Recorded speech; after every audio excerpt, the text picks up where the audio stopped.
Kalian pernah dengar nggak soal cangwe?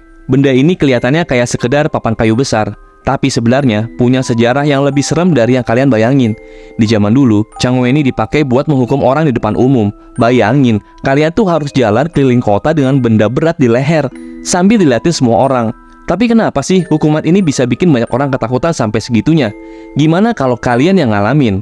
Nah, di video kali ini, gue bakal ngasih tahu cerita-cerita paling mengerikan seputar cangwe yang mungkin belum kalian tahu.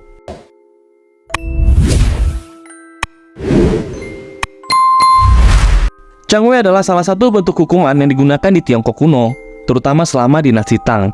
Hukuman tidak hanya terbatas pada fisik, tetapi juga pada penghinaan publik. Salah satu contoh hukuman yang terkenal adalah penggunaan cangwe, alat berbentuk papan kayu besar yang dikenakan di leher pelanggar. Cangwe dirancang untuk membatasi gerakan pelaku dan memaksa mereka menanggung rasa malu di hadapan masyarakat. Alat ini digunakan untuk menghukum pelanggar ringan sampai berat. Mereka yang dihukum dengan cangwe ditempatkan di tempat umum, seperti alun-alun, agar semua orang bisa melihat dan mempermalukan mereka. Hukuman dengan cangwe seringkali dianggap lebih menyakitkan secara psikologis daripada hukuman fisik. Rasa malu yang ditanggung oleh pelanggar seringkali lebih berat dibandingkan hukuman cambuk atau penjara. Pelanggar tidak bisa bergerak bebas, bahkan tidak bisa melakukan hal-hal dasar seperti makan, minum, atau tidur tanpa bantuan. Mereka tuh harus mengandalkan belas kasihan orang lain untuk memenuhi kebutuhan sehari-hari.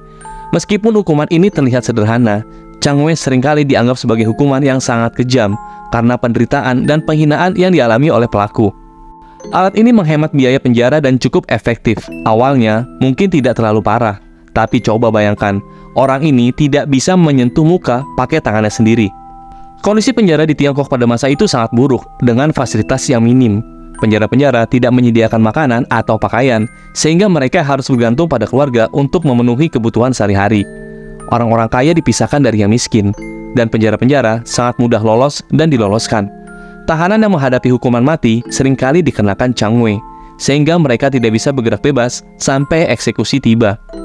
Seiring perkembangan zaman, penggunaan cangwe mulai ditinggalkan.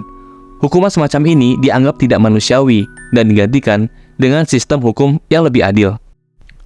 Jadi itulah dia cerita menyeramkan di balik cangwe dan hukuman kejam yang bikin bulu kuduk merinding. Gimana? Kebayangkan kalau hidup di zaman dulu dan ngalamin sendiri. Serem banget. Makanya sejarah kayak gini tuh penting banget buat kita ingat biar nggak terjadi lagi di masa depan. Kalau kalian suka dengan cerita-cerita kayak gini, jangan lupa buat like, share, dan subscribe biar kalian nggak ketinggalan konten seru lainnya. Tulis di kolom komentar, menurut kalian hukuman apa yang paling mengerikan? Sampai ketemu di video selanjutnya ya. Dan ingat, jangan lupa jaga diri kalian dari hukuman dunia nyata ya.